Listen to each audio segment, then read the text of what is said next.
Hey there, cats and kitties. I am the Blues Man, Johnny Blues, and with this video, I'll be discussing my thoughts on Series 11, Episode 3 of Doctor Who, entitled Rosa. And this was just a phenomenal episode. It was highly emotional, highly impactful, had me on the edge of my seat the whole time, not knowing exactly how it was going to play out. I mean, we're talking about the preservation of history, of a very integral moment in the civil rights movement, and how these outer machinations, this cat from the future, from a prison, who's very racist, is trying to influence history in very minor ways, just to, set things off in a completely different direction. And it's kind of like that old time travel, sort of trope that is sometimes discussed about, if you went far back enough in time and you stepped on a butterfly, you might change the world. You might come back to your present day, whatever that might be, or go to the future. And, the world could be in turmoil because of that one minor event, those kinds of things. I always love that aspect of time travel theory and all that kind of stuff, quantum mechanics and everything like that. And speaking of quantum, that's the thing that this episode really made me think of, made me call back to, was like the just fantastic episodes in the series Quantum Leap that starred Scott Bakula and Dean Stockwell, which I grew up with, and I loved. This episode carried the same sort of emotional impact and weightiness to it that a lot of the best episodes of Quantum Leap did. And it's something that I feel like is sorely lacking to a point this day and age. I mean, you have people talking about, SJW and PC this, politically correct this, and politically correct that, and whatever like that. People, they react to stories like this nowadays as though it's somebody trying to cram it down their throat. But if you look at the classic, like, Star Trek series, all of the different Star Trek series have dealt with topics like this, just, in a sort of allegorical fashion, because they're dealing with, aliens in space and this, that, and the other thing. This episode of Doctor Who very much brings it back down to earth, in a sense. In all the best ways Quantum Leap did whenever it rose topics like this.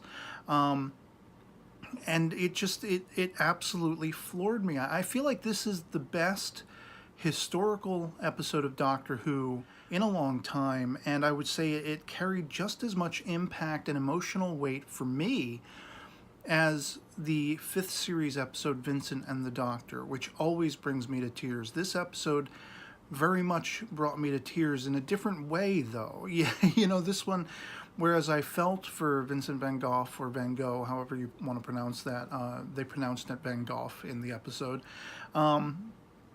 his being able to witness the legacy he left behind as gifted to him by the Doctor and Amy and things like that, was absolutely resonating for the individual.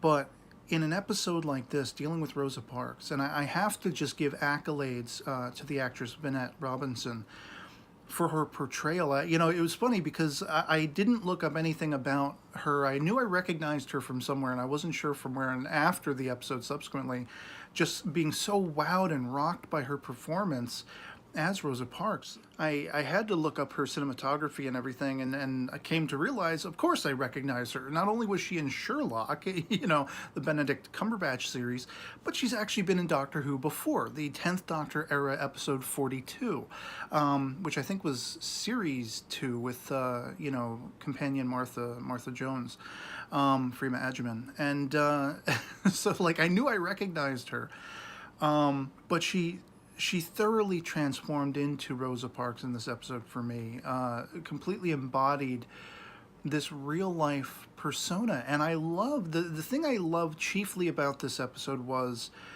the Doctor and her friends, her companions, Yaz, Graham, and Ryan, served no point in influencing Rosa's doing what she did. They were there strictly to observe and, if possible, protect and preserve the event as it originally transpired, but they held no real influence in pushing Rosa to that. It was Rosa who came to that conclusion on her own, to not give up her seat on the bus. And I'm so appreciative of that, that, you know, our time travelers were really there to preserve that moment and to observe that moment, but they really held no real influence on it. Yes, they had interaction with her, of course. You know, Yaz for a while, spending time with her while she hemmed the doctor's coat and everything, and the hoodie, whatever like that. Ryan running around and trying to make sure everyone knew to get on the bus. And I love that everyone had something to do. And I was actually starting to wonder if it was going to be like a Star Trek time travel episode thing or like a Quantum Leap episode thing, where like were they going to have Graham take the spot of like the bus driver because he, you know, he had his day off, and this was all part of Krasko's, you know, the racist greasers manipulations of this point in history, to make sure people weren't going to be where they were supposed to be, or a bus couldn't run because it was smashed up and all this kind of stuff. And so I thought, are they going to have to swap Graham out, and he's going to have to take the role of the bus driver who you know, gets up in Rosa's space? And thankfully, they didn't go that route as well. That would have been a sort of time travel TV trope cliche, and it really wouldn't have been as easily explained away if you know, he had to fit that role, so to speak.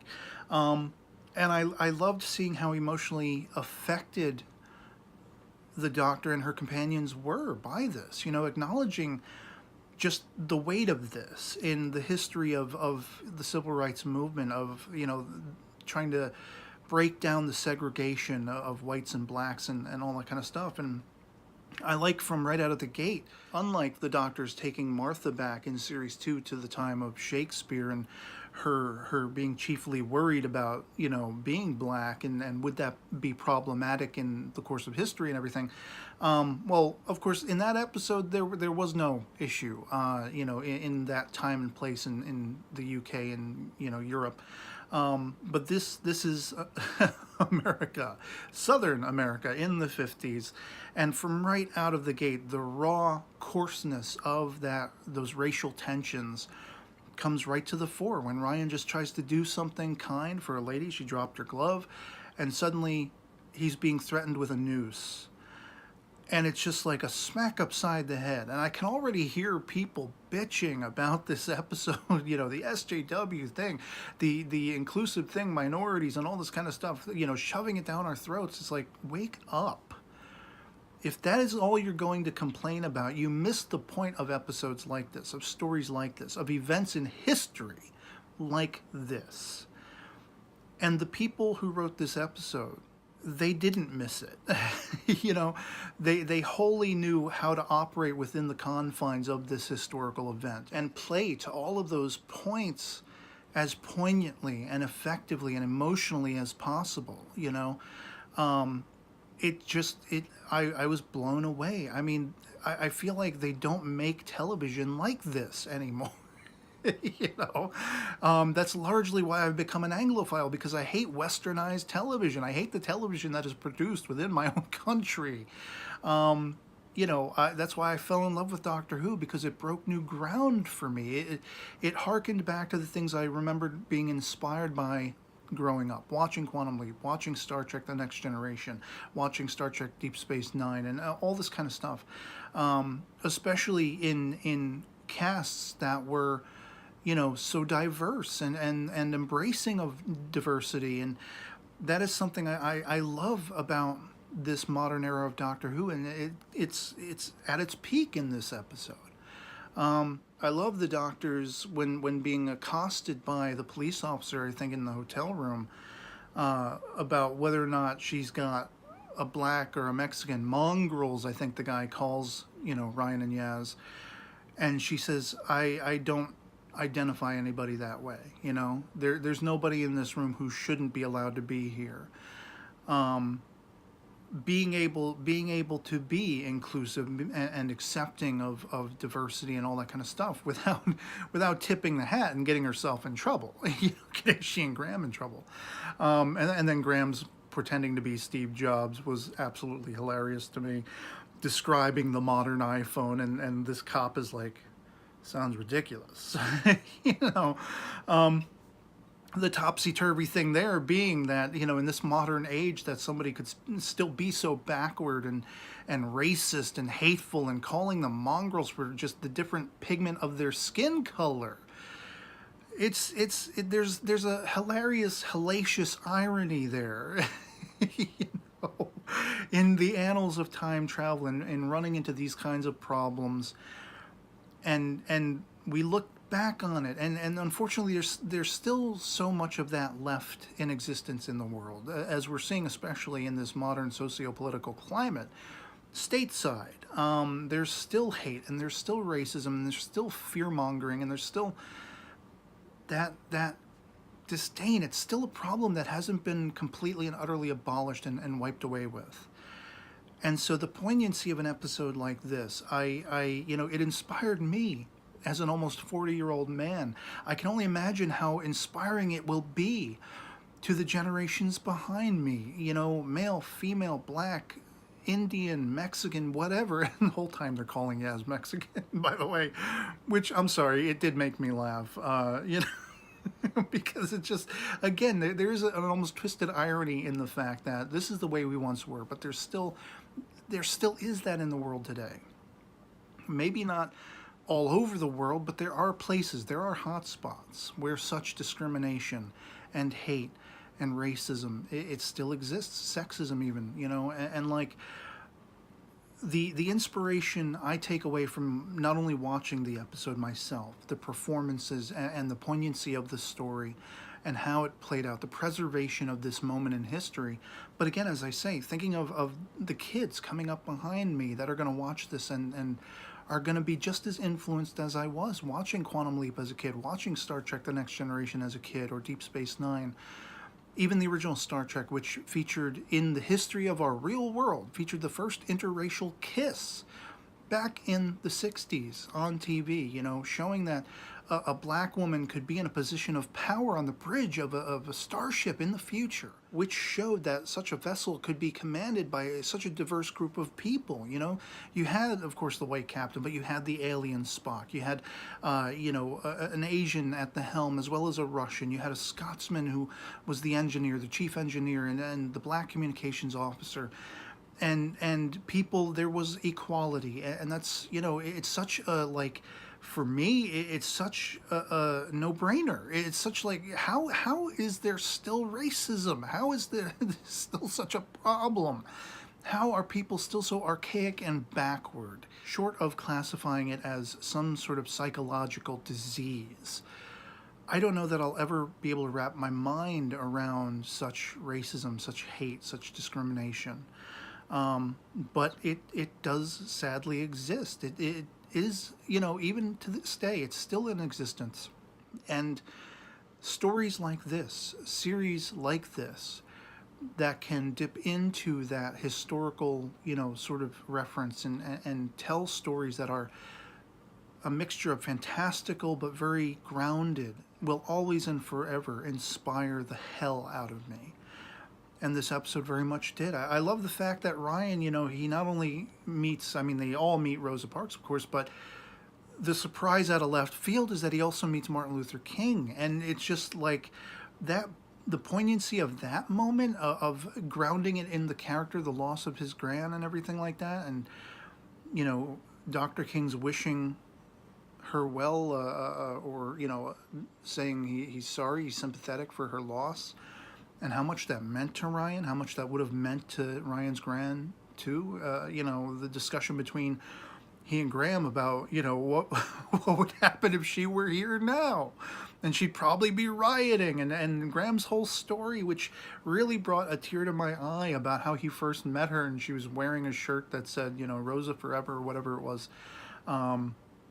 Finding out that he was a bus driver and being like, you better not be like this guy, the sort of adversary of the episode, antagonist, this bus driver who got Rosa arrested. And just like, man, they really don't make television like this often enough anymore. the kinds of things that really sort of just molded and shaped alongside the way I was raised with my mom and dad and everything. I mean, they were straight out of that 50s, 60s era of segregation and all that kind of stuff. Their parents being very old school. And I remember early on in my own growing up being perplexed by the idea of racism. I mean, I had black boys and girls in my class and things like that. And there were occasional, examples that I observed where the white kids were like, using profanity against them and things like that. And I was just like, what's going on there? What exactly?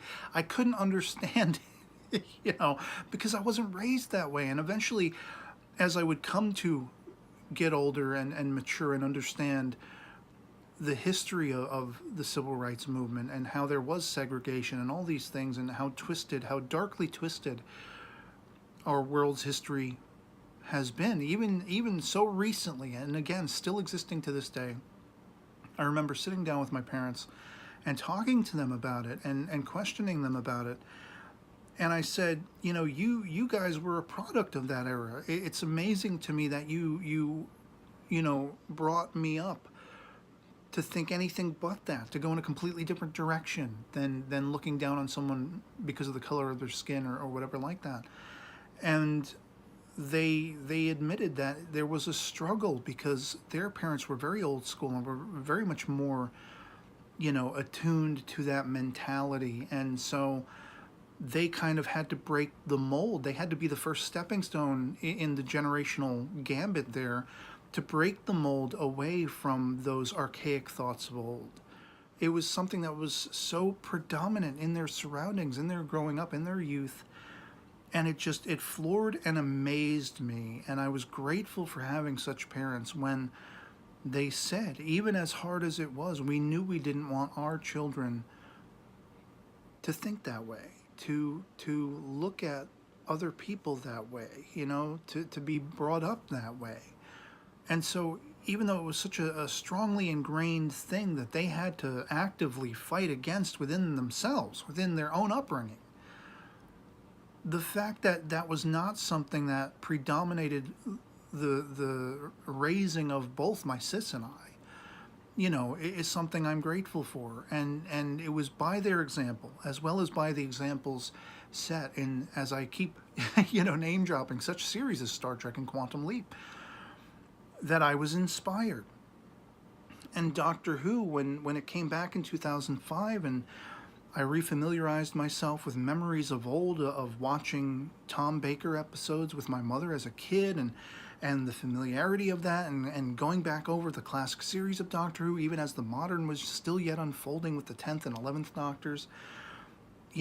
Just the impact of Doctor Who on whole as a fantastical, adventurous, trip through time and space. But it was those time elements, those historical elements that really drew me in, alongside the adventures and the misadventures and everything. And in the modern series, when we have an episode like Vincent and the Doctor, or like now in Series 11, an episode like Rosa, it elates me. I'm ear to ear grinning. And unfortunately, a lot of people are probably going to be complaining about it because, it's SJW. It's embracing inclusivity and diversity and then all this stuff, forcing it down our throats. I think if that is how you're going to react to such an episode, to such a story, maybe you ought to take a step back and really take a good long look at where your headspace is at where your mentality is at. Because why is it a problem? Why is the idea of accepting everyone equally such a problem for you? If that's going to be your one-note complaint, if that's going to be the thing you keep going back to and keep waving the banner about, why is it such a problem? Why do you get so stuffed shirt over it? Maybe it's something with you that is an issue. At least that's my 2 cents on it. So I'd love to hear from you guys in the comments below what you thought of Series 11, Episode 3 of Doctor Who, Rosa, if you found it as emotionally impactful as I did and satisfying and just a brilliant, 42, 43 minutes of television, whatever it was, in its full length, as I did. Love it or hate it, anything goes, in the comments below, as long as you are respectful and you're not disdainful and judgmental and you're just not an asshole. Pardon my French. And with that, I'd like to ask, if you enjoyed this video and you'd like to see content like this in the future on my channel, please have a look at my PayPal contribution link in the description below, as well as in the comments. Anything you saw fit to send my way to keep my longevity on YouTube going would be very much appreciated from me. You have all kinds of options as far as setting up a monthly contribution, a one-time only kind of thing. Send me a personal message requesting content I might discuss in the future and such like that. And I would just love that. That would be 2 thumbs up for me. So yeah, otherwise that'll be pretty much it for me on this. Hope this video finds you well, and I'll catch you all later. Peace.